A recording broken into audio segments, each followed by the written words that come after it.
Can you take us back to that day in 1986? It was what, Landover, Maryland? Right. What were you thinking before you got in the car? How much planning had you done before you drove to the Capitol Center? Well, Heavy Metal Parking Lot is the title that kind of these many years later still is pretty much front and center in my resume and body of work. And it was a collaboration between myself and John Hine, somebody who I had become friends with and started working with. We both were aspiring documentary filmmakers, but this was around in 1986, in our mid-20s. We struck upon this idea to go interview metal fans, heavy metal fans, in their natural environment, if you will, which was the parking lot of a concert arena. And in our case, the local concert arena was the Capitol Center in Maryland, outside of Washington, D.C. Just your standard concrete concert, multi-purpose arena, which had sporting events and concerts, among other things. But it happened to be Judas Priest. It was a beautiful spring night, May 31st, 1986, and we just went there with the public access cameras that I had. I was running a studio, a community television studio. So John and I took these cameras, professional cameras, 3/4-inch cameras, U-matic tape and clunky by today's standards, but professional at the time, and we just went out into the parking lot of the Capitol Center, paid our way in like any concert goer, but instead brought this equipment, camera and recording deck out and started wandering the parking lot, interviewing anybody who came up to us. We didn't have to solicit much input. They were all very accommodating, and it was a real novelty. I mean, who would have thought you wouldn't have expected to see a camera crew wandering a concert parking lot. But the idea really came from John Hine. He was the one who had the idea.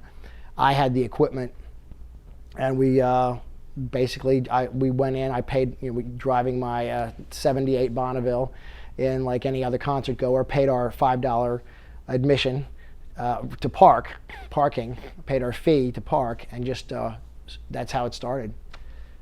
And did you or John have a list of questions beforehand, or were you almost like winging it, like let's just see what happens? We could get kicked out. Bingo.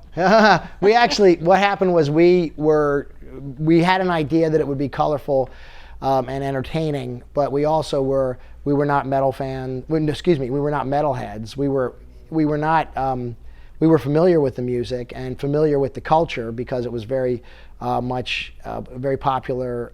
Even if the music wasn't getting played on hit radio, it was still part of the culture. Hair metal, heavy metal could fill concert arenas even without hits, so to speak. So it was all around you, but we were the farthest thing from metalheads. But we were very curious, and that was, I think, really at the root of this. We were just going to kind of wing it and see what we got, wandering around with this camera and microphone. And we had no agenda. We had no, we had no interest in putting words in people's mouths. We were not, trying to we were not trying to make fun of anybody. We just wanted to see what would happen, and it all just kind of unfolded in a very real and real sense, and organic sense, and anthropological sense. I don't know. All these people have said things about it that were not intended when we made it, but we're very grateful to now be talking about it almost 30 years later.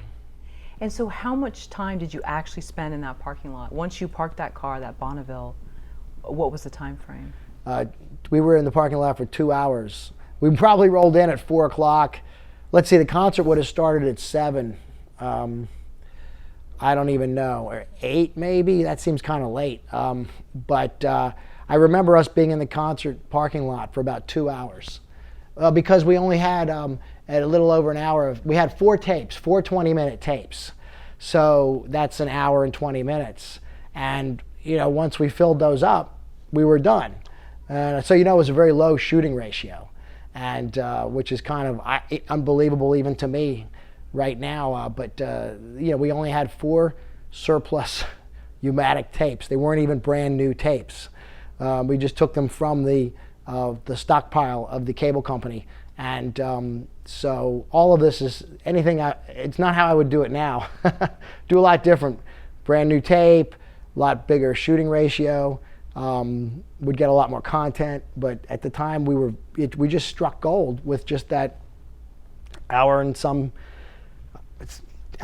20 minutes. Not even. I don't think we even filled up the fourth tape. A lot of the raw footage was us just kind of, we went back and looked at the original tapes some years later, and to see what we had left on the cutting room floor. And there's not much. Most of what we got that was really great what went into the finished piece. So what was the prevailing commentary from these people? I know they talked about Madonna, punk rock, Ronald Reagan, but what was the underlying theme? Was it just, we're here to party, we're young, we're kind of carefree, we love Judas Priest, we love Rob Halford?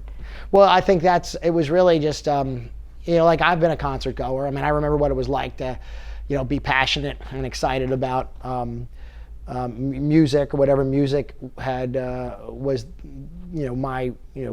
the soundtrack that I rallied around. So I knew, you weren't expecting any kind of great, Nobel laureate commentary from anybody out in an environment like this. And then if you add, alcohol or stronger, then it's even more unlikely to have any kind of discourse beyond just what people were saying, which was, their excitement about their music, their favorite music, and what they were there to do that night. It was really kind of tribal.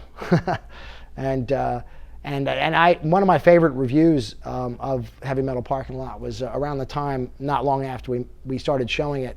This was a local review in the Washington City paper, and it said that the filmmakers don't reveal themselves to be any brighter than the people that are being interviewed, which was great. It was totally, which was, I thought, perfect, because we really weren't asking anything more, who are you here to see tonight? There wasn't anything, or are you here to party? Are you having a good time? And then basically everybody just took it from there. So we were kind of one and the same in that sense.